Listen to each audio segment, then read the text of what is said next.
Regrets, I've had a few, but then again, too few to mention.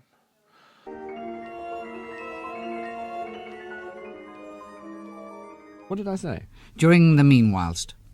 During the meanwhilest. No, I don't like that at all. I bet you've regretted tuning into this now. Well, hello, it's Dexter and me, back on YouTube with yet another office-based video this week. We've been out and about a fair bit, so we're back home today. And in this week's video, I'm going to reveal my eternal regret at buying my medium format kit. My Fujifilm GFX50R, the 23mm f4, the 32 to 64, the 100 to 200, all of it. I really wish I'd never set eyes on or bought any of them. And the reason behind this revelation is down to a post made on one of my videos recently. A video looking at a comparison between my X-T3, the D700 I had at the time, and my GFX50R. And the poster said that, you know, image quality aside, they preferred the size and feel and ergonomics of a larger and heavier camera. It was a really good, concise comment, and composing my reply really made me think. Now, you see, I bought in to the Fujifilm mirrorless system for one reason and one reason only: size and weight. Two reasons only: size, weight, and looks. Three reasons. Nobody expects the Spanish Inquisition. Our chief weapon is surprise. Surprise and fear. Fear and surprise. Our two weapons are fear and surprise. And ruthless efficiency are three weapons. Look, I know it's subjective, but come on, the X-T3 evoking memories of classic film SLR cameras leaves the brick-like, slab-like GFX50R in its wake. You have to admit that. And I love the versatility of my X-T3. I love its superb hybrid camera capturing beautiful 4K footage ability with tons of options to fine-tune my output if I want. And it's a cracking stills camera to boot. And all in a really small, really light, and as I said, really attractive little package. And I really love the advantages that compactness gives me. I mean, I don't hike anywhere, okay? So having light, small kit is by the by to me. But using it is so much nicer. It feels like you're using a precision instrument to do a job and not like a sledgehammer to crack a nut like you are with a GFX. It used to fit in my small Tamrac bag really nicely, and it fits in my low pro kit bag really well. Whereas with the GFX, that huge camera and the lenses, I really got to cram them in. The GFX, an absolute brick of an ugly camera, huge, heavy lenses, and as I said before, it's a sledgehammer of a camera, and I've regretted buying it every day since. I mean, look at them side by side. Which one would you prefer to be seen out in public with? Yeah, I know. But the reason behind all that regret is quite frankly a positive one. Having used the GFX and witnessed the image quality that it produces, I can now no longer use any other camera. I could never go back to a smaller camera or a smaller sensor. I just love the detailed image quality that the 51.2 megapixel medium format, or large format, if you want to believe Fujifilm sensor, puts out.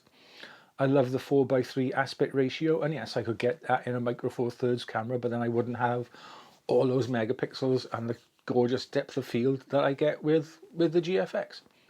So much so that I'll put up with the sheer ugliness of the camera. I'll put up with the brick-like ergonomics. I'll put up with having to have a separate lightweight video kit that I got to lug around when I want to make a film.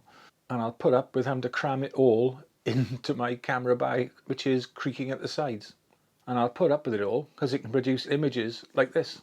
And as usual, I'll put a montage of images up at the end of this video. I love my X-T3.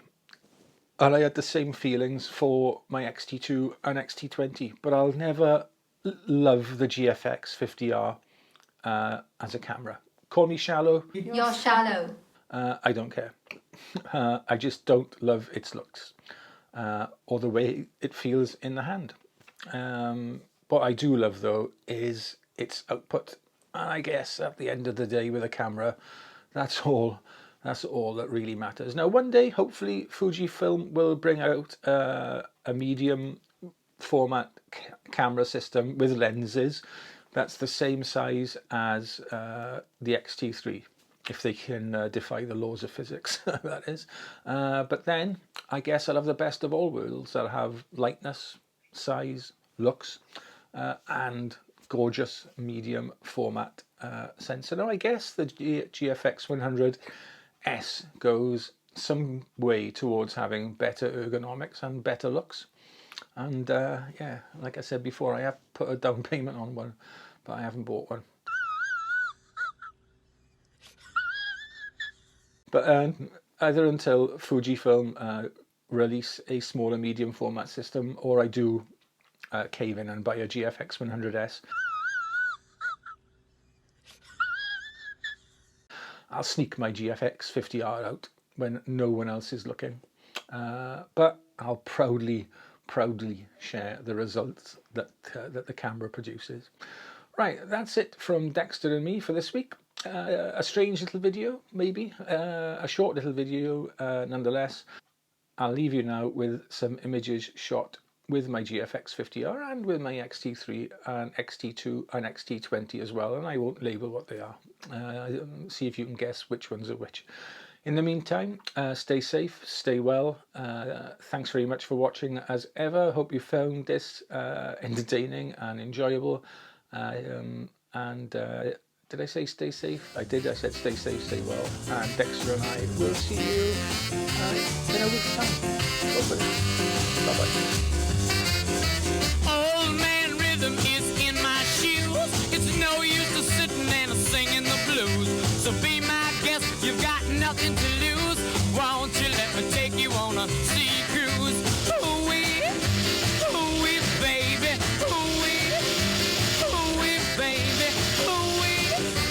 Ooh-wee, baby. Won't you let me take you on a sea cruise? Feel like jumping, baby, won't you join me, please? I don't like begging, but now I'm on bended knee. I got to get to rock and get my hat off the rack. I got to boogie woogie like a knife in the back. So be my guest, you've got nothing to lose.